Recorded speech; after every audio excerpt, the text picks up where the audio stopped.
Good morning guys! For today's video, gagala muna tayo. Pupunta tayo sa Gintung Pakpak at Batu. I'll tell you something about it later on. You will also learn some Kapampangan words for today's video. Let's go!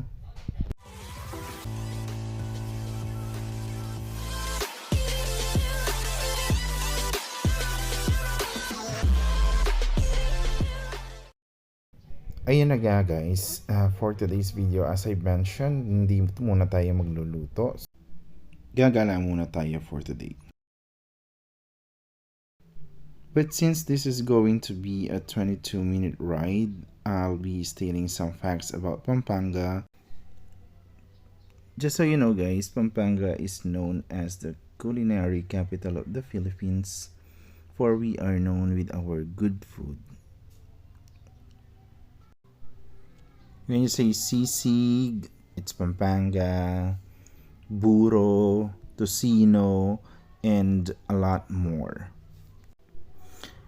Right now guys, nasa Arayat tayo since taga Arayat ako. So, just so you know, Arayat has 30 barangays and our destination for today is Baliti, Arayat Pampanga.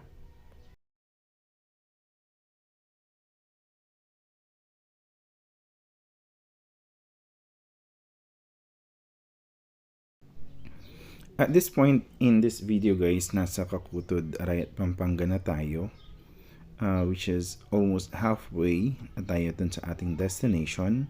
We had to reroute because there are some construction na ginagawa sa highway, so we were asked to take another route. Then at this point, nasa Panin lang na tayo, so meaning we are way closer na to our destination.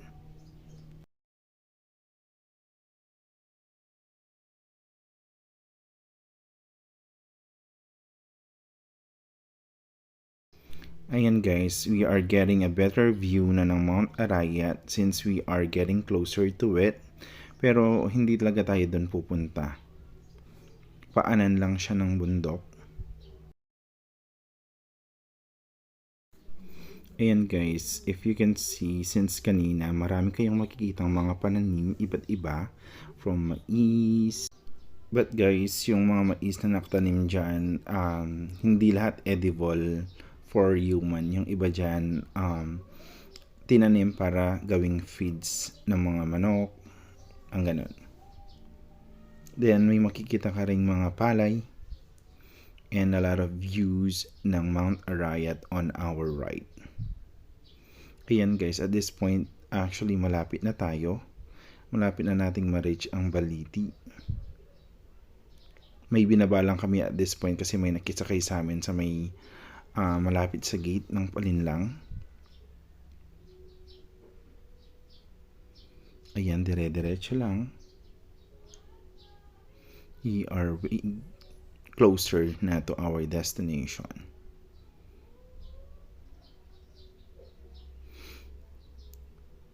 There, that's a better view. Ayan, mukhang kakaani lang ng mga palay.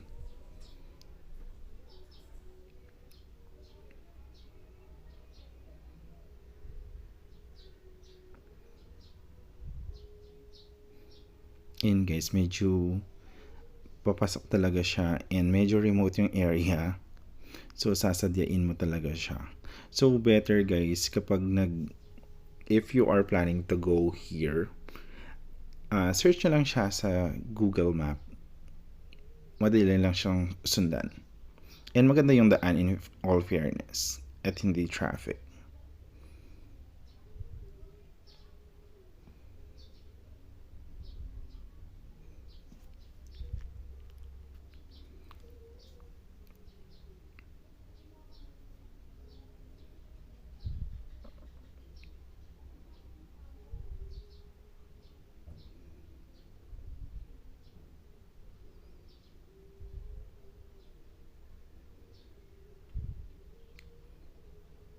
Ayan guys, puro mga pananim talaga yung makikita nyo since this is really a province. So marami pang area yung mga walang bahay. So mostly mga fields talaga yung makikita mo.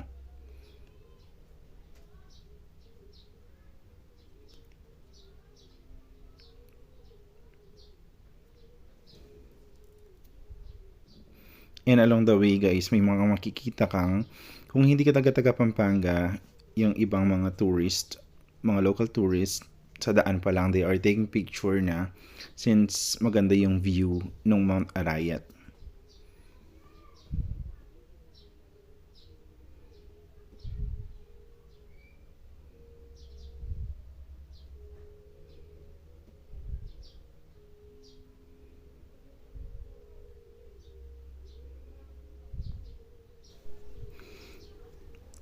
If you guys are from the city and gusto nyo ng katahimikan, ng peace of mind, and you appreciate yung nature, yung katahimikan, then this is a best place to go. And we are closer na to our destination.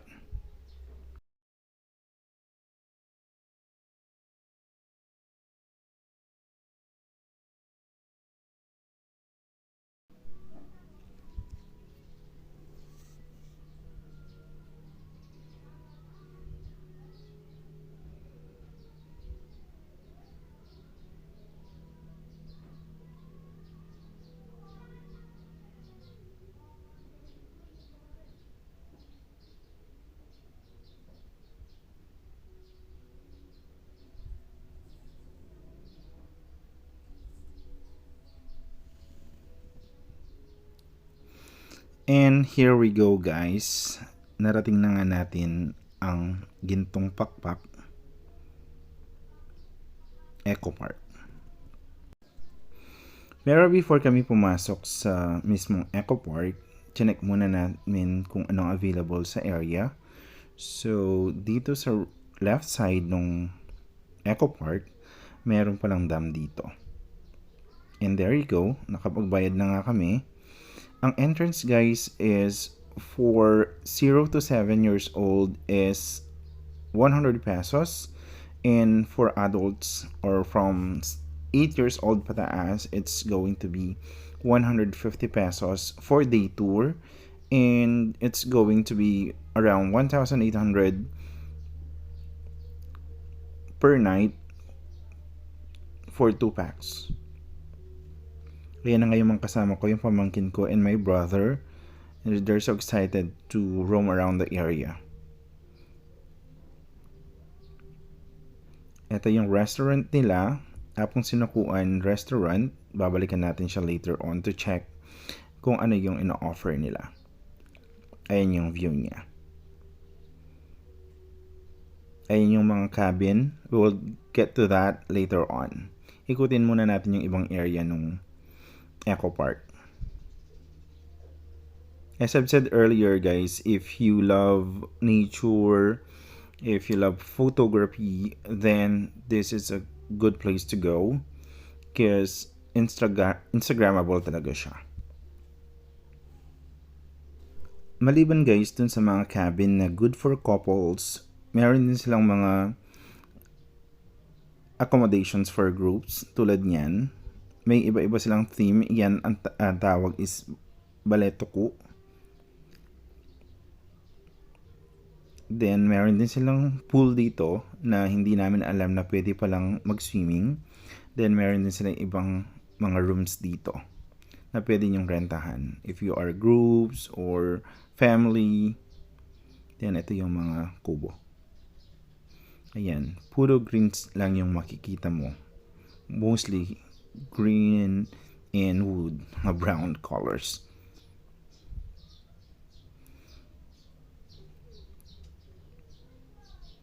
There you go guys. At this point, mag-i-start na kaming mag-trek. Medyo stiff yung mga hagdan.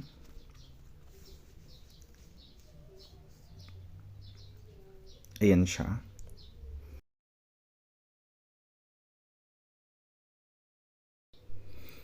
Maliban din sa restaurant kanina guys, yung Apong Sinukuan Restaurant, meron din silang cafe, but It's located on top of the hill. So, if you want to enjoy the view, na makikita mo yung halos kabuuan ng Pampanga, then mag-trek ka. Ayan sila, yung mga kasama ko. They're struggling. Nakakapagod siya pero it's all worth it kapag nandun ka na sa tuktok ng bundok. Medyo mahaba-habang lakaran to guys. So, kailangan magdala ka ng water. And dapat nasa good condition yung katawan mo. Kasi sobrang mataas talaga yung babaybayin mo to get to the coffee shop. Ayan, at this point, it looks very easy na pumunik pero it's not. The struggle is real. But if you like the challenge, then go ahead kasi ma-appreciate mo talaga yung beauty ng nature once nasa top ka na ng bundok.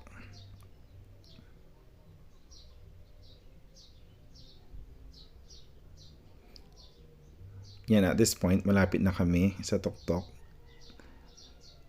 where the cafe is situated, and we came across to these two folks.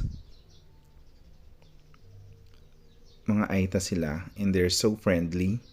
Sinabihan ko sila na mag-a-appear sila sa vlog ko and they say hi. Yung isa shy type siya. Yung isa ayan nag-hi. Ayan. Konti na lang and we are on the top already.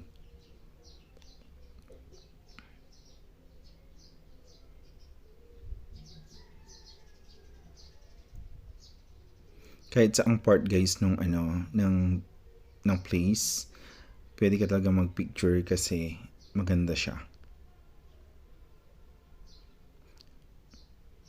It was developed talaga para sa mga tourist.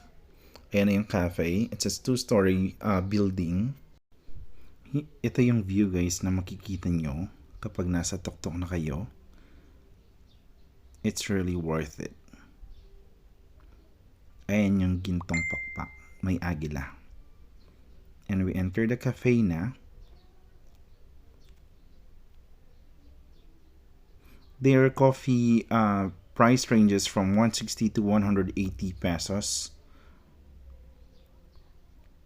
Here's what we ordered. We also had fries. Here are some pictures that we have taken after namin mag-coffee. After that, bumaba na din kami.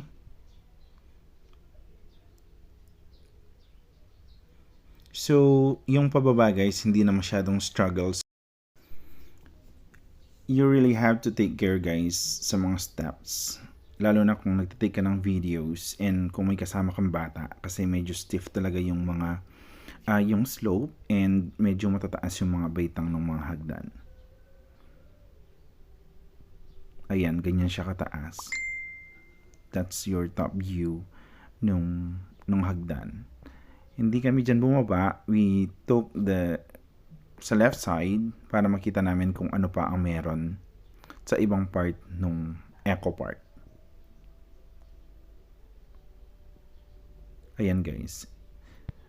You would see na pare-pareho lang yung view pero if you are there, maa-appreciate mo talaga yung beauty ng nature. And maa-appreciate mo na dinevelop talaga siya. It's not just for international or ibang tourist. For local tourists din siya.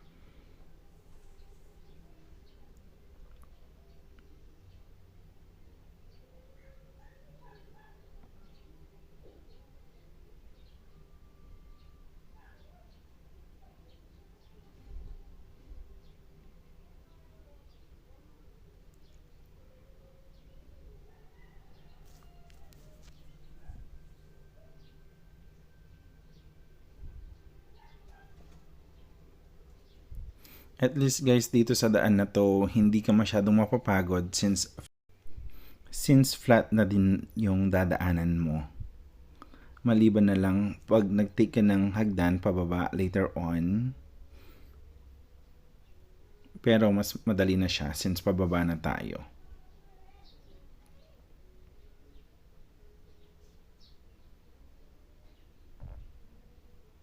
Ayan guys, walk ka lang dyan.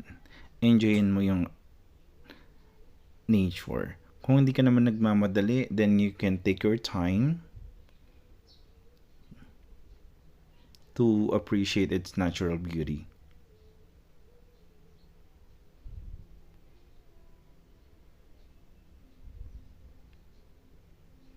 Ito, bababa tayo.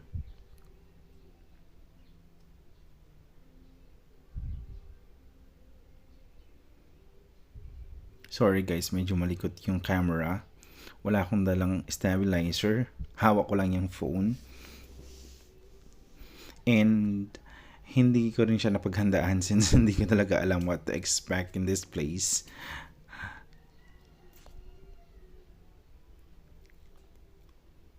And if you notice, yun nga kanina may pool. So, if you would like to go swimming guys, then pwede siya. Magdala lang kayo ng pampalit ng damit nyo.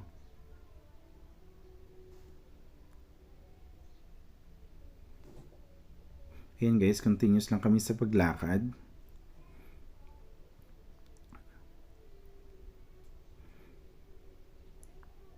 Ayan guys, if you can see, if you notice, medyo stiff yung mga daan. So you really have to be very careful. Lalo kung nagtitake kayo ng video.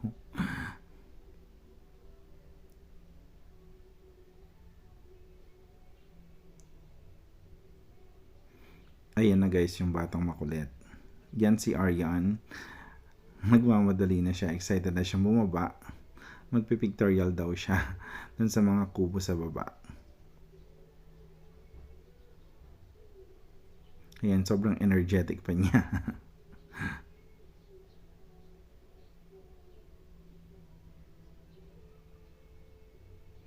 There you go guys. Ito yung ibang side ng area. Dinaanan natin kanina to. Ito yung restaurant.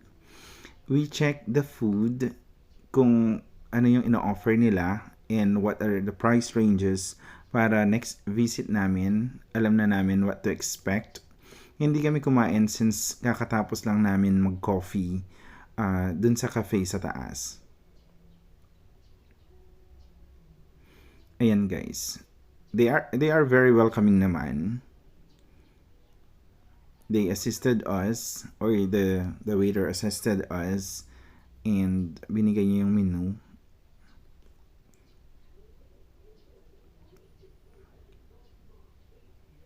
Ayan guys, you can check yung menu nila and yung price ng mga food na ino-offer nila. For now, yun muna yung mga food na meron sila. Ito pa yung view ng ibang part ng cafe. Then, umalis na din kami after. Bumaba na kami kasi magte-take pa kami ng pictures dun sa baba. Ayan ang sabi ng banga. Ayan yung kapatid ko. Ayun yung cafe.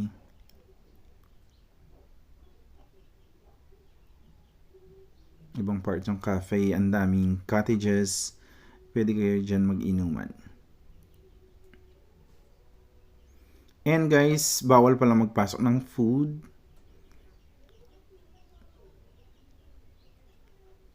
Diskartihan nyo na lang kung mag-overnight kayo. Eto guys, meron ditong salilungan. That's a Kapampangan term. If you translate it, it's like a shed, like a waiting shed. May mga isda dyan guys. Hindi mo siya makikita sa camera, pero may mga tilapia. Ito yung mga cottages nila. Most of these cottages are under construction or under renovation. It's actually good for couples. And ano lang siya guys, tulugan lang talaga siya. Air condition yung room, ay yung mga cabins. Air condition yung room. Then may common CR sa labas. So, wala siyang CR sa room. There. Kung magsi-CR ka, kailangan mong lumabas. Ayun yung mga CR nila. Then, meron sila ditong pa-falls. It's man-made.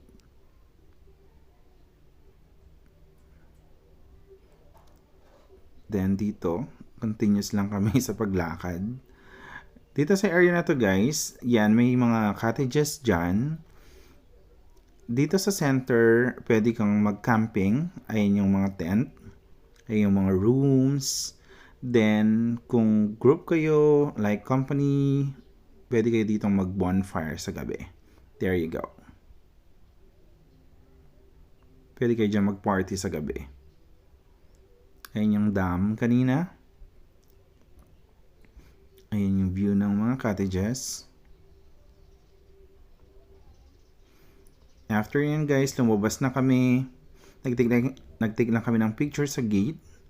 Then, nag-proceed na kami.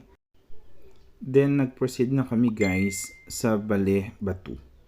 Bale, Batu guys is a Kapampangan term for concrete house.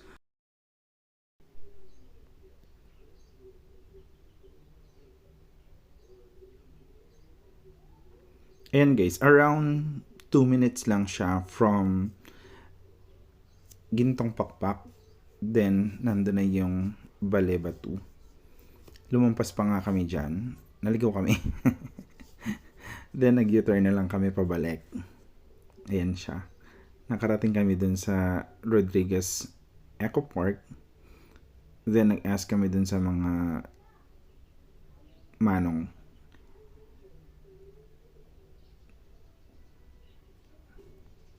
Ayan guys. Binagtas pa namin yan palabas. Nadaanan na pala namin yung destination namin. And minaximize na din namin guys. Kaya bumalik na din kami. Since nasa area naman kami.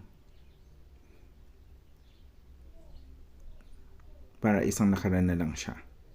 Ayan.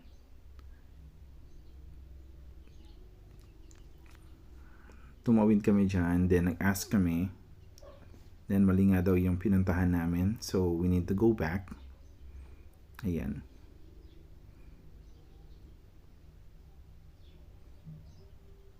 Ayan, so pabalik na kami ulit.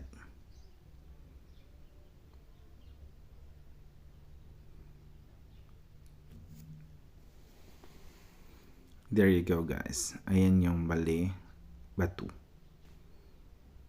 Meron din silang cafe. Ayan, Cafe Bale Batu.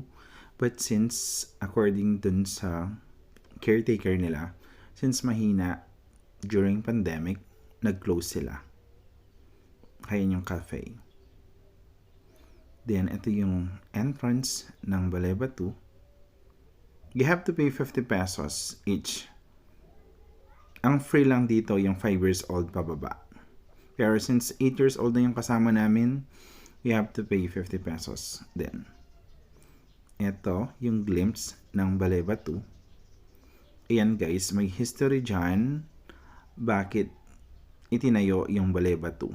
According dyan sa nakasulat dyan, napagdesisyonan ng may-ari na i-build yung Bale Batu because during that time, madaming anay. So, kung ang bahay mo is gawa sa kahoy, kakainin lang siya ng anay.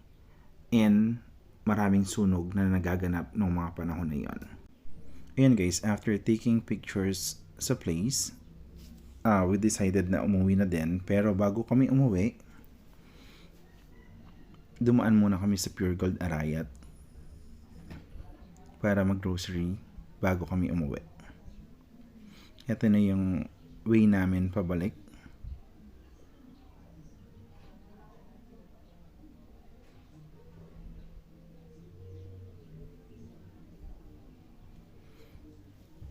In general guys, we had a lot of fun. We enjoy nature. We enjoy the food. We enjoy, para kami nag-exercise dun sa place. And may mga memories kami na ikikip. Thank you so much for watching. As always, don't forget to hit like, share, and subscribe.